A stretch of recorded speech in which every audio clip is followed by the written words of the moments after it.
નમસ્કાર વિદ્યાર્થી મિત્રો, ફર્સ્ટ યર બીએસસી સેમેસ્ટર 1 જેમાં આપણે કેમેસ્ટ્રી વિષય સાથે મળી રહ્યા છીએ.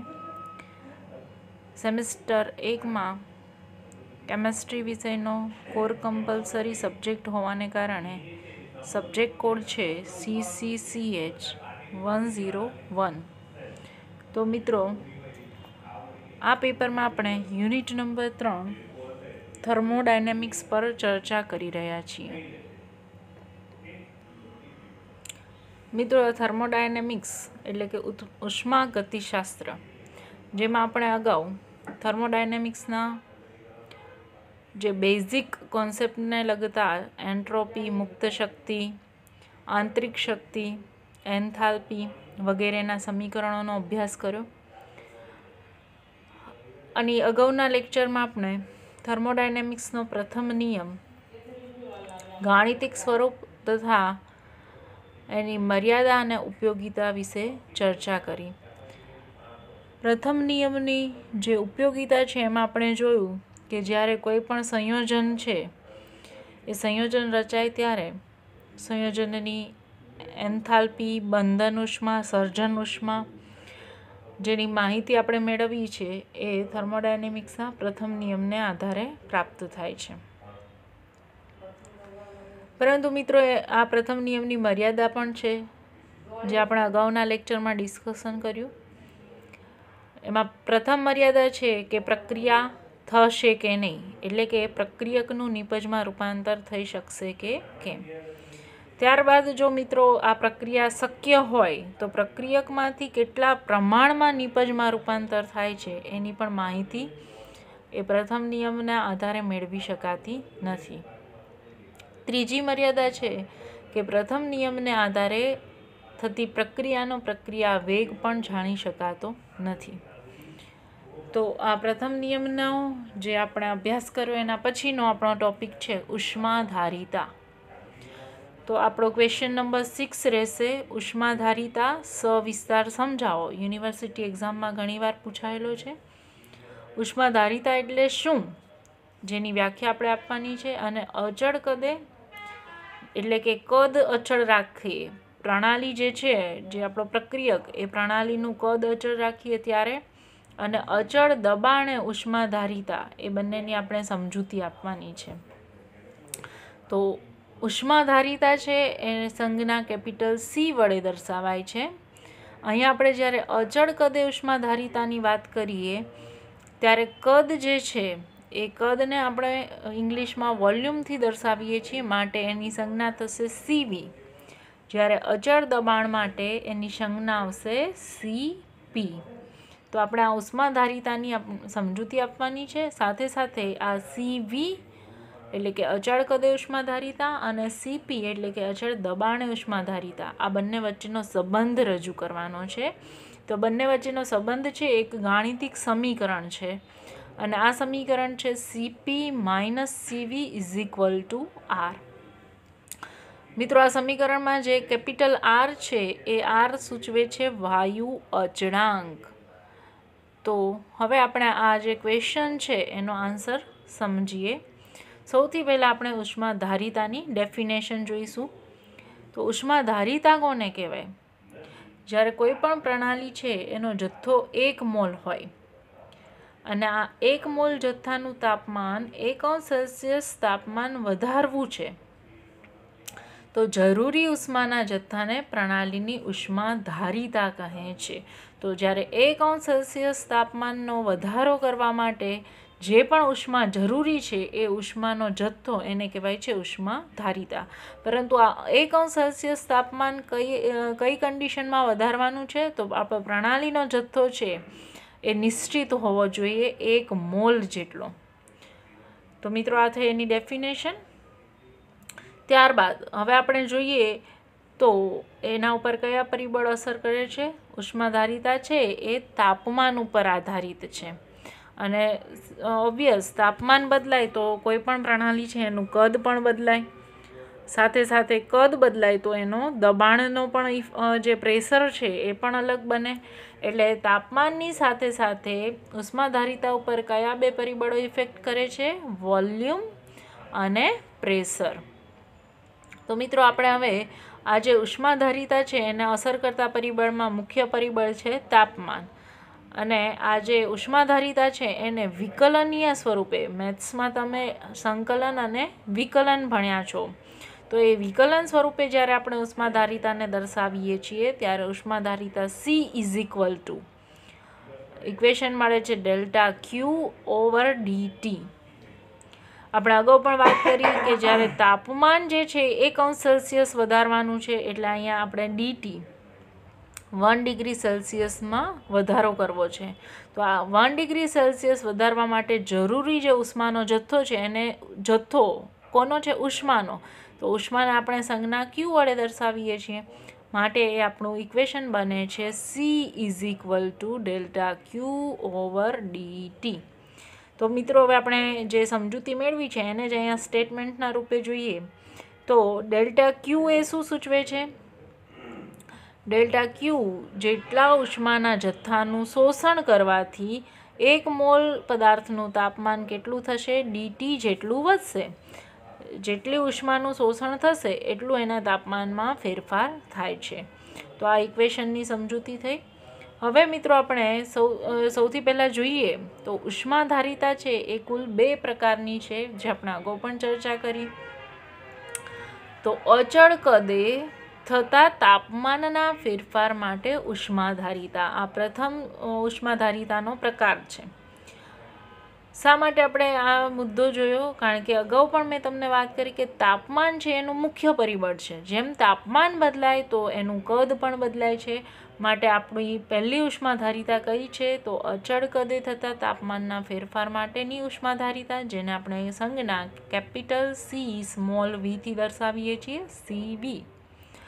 અને મિત્રો બીજા પ્રકારમાં આપણે ઉષ્માધારિતા જોઈએ તો તાપમાનના ફેરફાર સાથે જો કદમાં ફેરફાર થતો હોય તો સાથે એનું દબાણ પણ બદલાય. માટે અચળ દબાણ રાખી અને તાપમાનમાં ફેરફાર, તો એ વખતે મળતી ઉષ્માધારિતા એને કહેવાય છે અચળ દબાણે થતા તાપમાનના ફેરફાર માટે ઉષ્માધારિતા, જેને સંજ્ઞા કેપિટલ C સ્મોલ p વડે દર્શાવાય છે. તો અહીંયા સ્મોલ v ફોર વોલ્યુમ થશે એટલે કે કદ, અને સ્મોલ p ફોર પ્રેશર થશે, પ્રેશર એટલે કે દબાણ. તો મિત્રો આપણે આ બંને પ્રકારની ઉષ્માધારિતા જે છે એના માટેની ચર્ચા અહીંયા કરવાની છે. સાથે સાથે એ બંનેના ગાણિતિક સમીકરણો પણ મેળવવાના છે. તો સૌથી પહેલાં આપણે જે પહેલો પ્રકાર છે ઉષ્માધારિતાનો એ છે અચળ કદે થતા તાપમાનના ફેરફાર માટેની ઉષ્માધારિતા. એના વિશે આપણે અહીંયા હવે સમજૂતી મેળવીશું. તો અચળ કદે ઉષ્માધારિતા CV. આપણે અગાઉ થર્મોડાયનેમિક્સનો પ્રથમ નિયમનો અભ્યાસ કર્યો, તો એ થર્મોડાયનેમિક્સના પ્રથમ નિયમનું જે વિકલનીય સ્વરૂપ છે, વાસ્તવમાં આપણને ઇક્વેશન શું મળે છે? E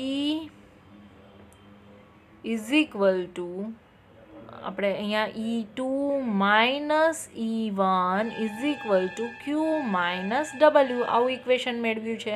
તો અહીંયા જે એનર્જી એનો ડિફરન્સ છે E2 માઇનસ E1, એના માટે વપરાય છે એનર્જી ડિફરન્સ ડેલ્ટા E. તો delta E is equal to થશે Q માઇનસ W. આ ખૂબ મોટો ફેરફાર સૂચવે છે ડેલ્ટા. પરંતુ જો ખૂબ સૂક્ષ્મ ફેરફાર થતો હોય આંતરિક શક્તિમાં તો એને સ્મોલ ડી સંજ્ઞા વડે દર્શાવાય. તો આંતરિક શક્તિમાં થતો સૂક્ષ્મ ફેરફાર DE ઇઝ ઇક્વલ ટુ, આ વિકલનીય સ્વરૂપ હોવાને કારણે આપણે જાણીએ છીએ કે ઉષ્મા Q જે છે એ કયું વિધેય છે? સ્થિતિ વિધેય નથી, માટે એને આપણે ડેલ્ટા Qથી દર્શાવીશું. જ્યારે આંતરિક શક્તિ છે એ સ્થિતિ વિધેય છે, માટે એને સ્મોલ ડીથી દર્શાવીએ છીએ. અને સાથે સાથે કાર્ય એ પણ સ્થિતિ વિધેય નથી, માટે એને પણ આપણે ડેલ્ટા Wથી દર્શાવીશું. તો મિત્રો આપણું જે થર્મોડાયનેમિક્સનો પ્રથમ નિયમ છે એનું ગાણિતિક સ્વરૂપ પણ કયું? એનું વિકલનીય ગાણિતિક સ્વરૂપ છે. એ આપણને મળે છે DE is equal to delta Q minus delta W, જે આપણું ઇક્વેશન નંબર 1 છે. હવે આપણે જે ઉષ્માધારિતાનું ઇક્વેશન મેળવ્યું છે એ છે C is equal to delta Q over dt. તો અહીંયા આપણી પાસે ડેલ્ટા ક્યુની વેલ્યુ જે અનનોન છે એને આપણે આ પ્રથમ નિયમનો ઉપયોગ કરી અને કરતા બનાવીએ. તો delta Q is equal to મળે છે ડીઈ. આપણે ડેલ્ટા ક્યુને કરતા બનાવવા હોય તો આ જે ડેલ્ટા ડબલ્યુ છે એને આપણે રાઇટ હેન્ડ સાઇડથી લેફ્ટ હેન્ડ સાઇડ લઈ જવા પડશે, અને રાઇટ હેન્ડ સાઇડમાં એની વેલ્યુ નેગેટિવ છે તો લેફ્ટ હેન્ડ સાઇડમાં જશે તો એ વેલ્યુ કેવી થશે? પોઝિટિવ. માટે આપણને ઇક્વેશન મળે છે delta Q is equal to DE plus delta W. Okay, હવે આપણે જાણીએ છીએ કે જ્યારે કાર્યમાં ફેરફાર થાય તો એ કયા ભોગે થાય છે? અચળ દબાણેના કદમાં ફેરફાર થાય માટે જ કાર્ય થયું કહેવાય. માટે આપણે દર્શાવીશું delta W is equal to P into ડીવી, એટલે કે અચળ દબાણે પ્રણાલીના કદમાં થતો ફેરફાર, એને આપણે શું કહીએ છીએ? કાર્ય. તો હવે મિત્રો આપણું જે આ ઇક્વેશન નંબર 1 છે એને આપણે રીઅરેન્જ કર્યું એટલે આપણને આ ઇક્વેશન મળ્યું, અને મળતા equation delta Q is equal to DE plus delta W. આ ડેલ્ટા ડબલ્યુના સ્થાને આપણે વેલ્યુ મૂકીએ પી ઇન્ટુ ડીવી, જેને આપણે સ્મોલ એ કહીએ. તો આ સ્મોલ એની વેલ્યુ આપણે ઉપરના સમીકરણમાં મૂકીએ, પરિણામે આપણને સમીકરણ નંબર 2 પ્રાપ્ત થાય છે. મળતું સમીકરણ આ પ્રમાણેનું છે delta Q is equal to DE. આ બંને પદ જેસે થે, પરંતુ બદલાય છે શું? તો કાર્યનું મૂલ્ય જે છે એ અહીં આપણે ઇક્વેશનમાં મૂકીએ છીએ.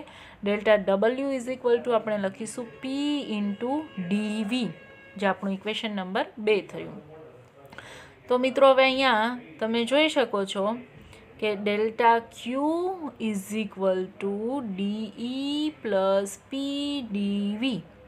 આ ડેલ્ટા ક્યુની કિંમત મળી ગઈ. તો આ પ્રાપ્ત થતી ડેલ્ટા ક્યુની કિંમત છે આપણે અહીંયા દર્શાવેલું સમીકરણ નંબર જે છે, આ સમીકરણને આપણે ધારો કે 1 કહીએ, એટલે કે she is equal to delta Q over T.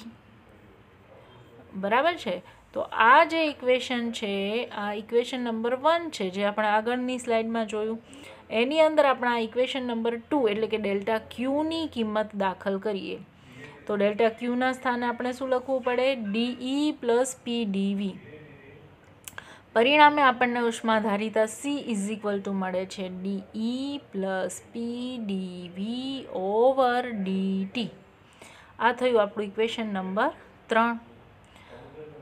તો હવે મિત્રો આપણે જ્યારે ઉષ્માધારિતા એ અચળ કદે મેળવીએ છીએ, એટલે કે કદમાં કોઈ ફેરફાર થતો નથી, તો કદમાં થતો ફેરફાર એને આપણે ડીવીથી દર્શાવીએ છીએ, જે કાર્ય માટે છે delta W is equal to P dot ડીવી. આવું આપણે ઇક્વેશનમાં લખેલું છે.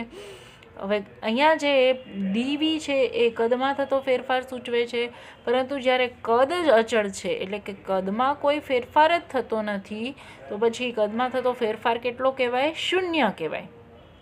અને પરિણામે આપણી કોઈ પણ ડીવીની વેલ્યુ આપણે 0 મૂકીએ તો એની ગુણ્યા દબાણની કોઈ પણ વેલ્યુ લઈએ, કોઈ પણ સંખ્યા ગુણ્યા 0, એટલે આપણને શું મળે છે? 0.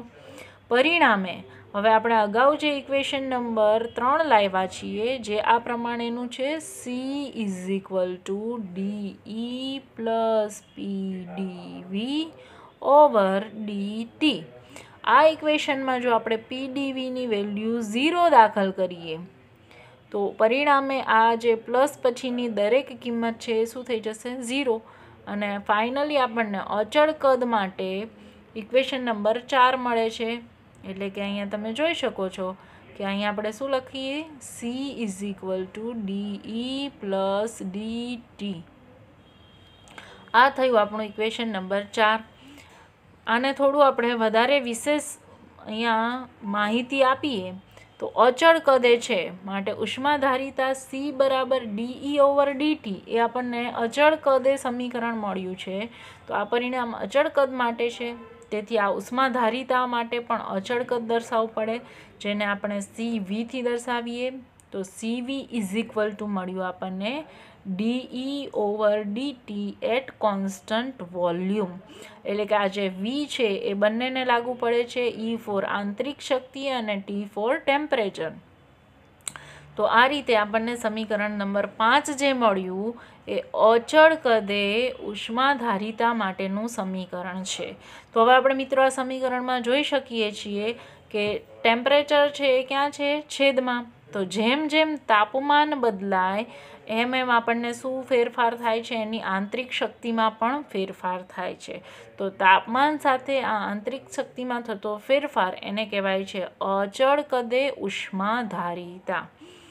વિદ્યાર્થી મિત્રો, આ સમીકરણ 5 જે છે એ સમીકરણ 5ને આધારે જો આપણે અચળ કદે ઉષ્માધારિતાની વ્યાખ્યા આપીએ તો એ આ પ્રમાણે બને છે કે તાપમાનની સાથે dt એટલે કે તાપમાનની સાથે આંતરિક શક્તિમાં થતા ફેરફારને એટલે કે એના ફેરફારના દરને એ પ્રણાલીની અચળ કદે ઉષ્માધારિતા કહે છે, જેને સંજ્ઞા કેપિટલ C સ્મોલ v વડે દર્શાવાય છે. તો મિત્રો, આપણે આ લેક્ચરમાં ઉષ્માધારિતાની વ્યાખ્યા વિશેનો અભ્યાસ કર્યો. ત્યારબાદ ઉષ્માધારિતા માટેનું જે સમીકરણ છે એ વિકલનીય સ્વરૂપમાં મેળવેલું છે, જે તાપમાન અને પ્રણાલીએ શોષેલ ઉષ્માના જથ્થા ઉપર આધારિત છે. આ બંને ડેફિનેશન અને સમીકરણ બાદ ઉષ્માધારિતાના પ્રકાર વિશે ડિસ્કશન કર્યું. આજે એનો ઉષ્માધારિતાનો પ્રકાર છે એ 2 પ્રકારે છે, અચળ કદે અને અચળ દબાણે. તાપમાનના ફેરફાર સાથે ઉષ્માધારિતા, બરાબર છે. જેમાંનો આપણે પ્રથમ પ્રકાર જે છે અચળ કદે થતા તાપમાનના ફેરફાર માટેની ઉષ્માધારિતા CV એના વિશેનો અભ્યાસ કર્યો. તો CV જ્યારે મેળવવું હોય ત્યારે હંમેશા થર્મોડાયનેમિક્સના પ્રથમ નિયમનું જે વિકલનીય સ્વરૂપ છે એનો ઉપયોગ કરવો પડે. આ વિકલનીય સ્વરૂપમાં આપણે જે ડેલ્ટા Q છે એટલે કે ઉષ્માનો આંશિક જથ્થો, આ આંશિક વિકલન સૂચવે છે. માટે ઉષ્માનો આંશિક જથ્થો = dE + ડેલ્ટા W સમીકરણનો ઉપયોગ કર્યો. ત્યારબાદ મિત્રો, આ જે ડેલ્ટા W એટલે કે કાર્યમાં થતો ફેરફાર છે એના માટેનું આપણે ગાણિતિક સ્વરૂપ PdV લાગુ પાડ્યું, જે આપણે સમીકરણમાં એ મૂકીએ તો સમીકરણમાં PdV માટે આપણે જાણીએ છીએ કે જ્યારે કોઈ પણ પ્રણાલી અચળ કદે કાર્ય કરતી હોય તો એના કદમાં થતો ફેરફાર શૂન્ય થતો હોવાને કારણે એનું દબાણ છે એ પણ શૂન્ય થઈ જશે અને પરિણામે આપણને ઉષ્માધારિતા છે એ આંતરિક શક્તિના સ્વરૂપે પ્રાપ્ત થઈ. જે ઉષ્માના સ્વરૂપે, ઉષ્મા એ આપણું સ્થિતિ વિધેય નથી, પરંતુ આંતરિક શક્તિ એ સ્થિતિ વિધેય છે. તો આપણે જે ઉષ્માધારિતા છે એને કયા સ્વરૂપે લઈ આવ્યા? સ્થિતિ વિધેય આંતરિક શક્તિના સ્વરૂપે મેળવીએ છીએ. તો તાપમાનના ફેરફાર સાથે જ્યારે આંતરિક શક્તિમાં ફેરફાર થાય છે, પરંતુ ત્યારે કન્ડિશન કઈ હોવી જોઈએ? પ્રણાલી જે છે એ ફેરફાર અનુભવે દરમિયાન એનું કદ અચળ રહેતું હોવું જોઈએ. તો ત્યારે આપણે જે અચળ કદે ઉષ્માધારિતા મેળવીએ છીએ એ કઈ છે? dE/dt થશે. અને એની ડેફિનેશન આ સમીકરણને આધારે આપણે સમજ્યા. તો તાપમાનના ફેરફાર સાથે આંતરિક શક્તિમાં થતા ફેરફારને દરને પ્રણાલીની અચળ કદે ઉષ્માધારિતા કહે છે. મિત્રો, હવે આપણે નેક્સ્ટ જે ઉષ્માધારિતાનો પ્રકાર છે એ કયો છે? અચળ દબાણે થતું ઉષ્માધારિતા. અચળ દબાણે આપણને જે ઉષ્માધારિતા પ્રાપ્ત થાય છે એનો અભ્યાસ કરવાનો છે. તો અચળ દબાણે પ્રાપ્ત થતી ઉષ્માધારિતા એનો અભ્યાસ હવે આપણે નેક્સ્ટ લેક્ચરમાં કરીશું.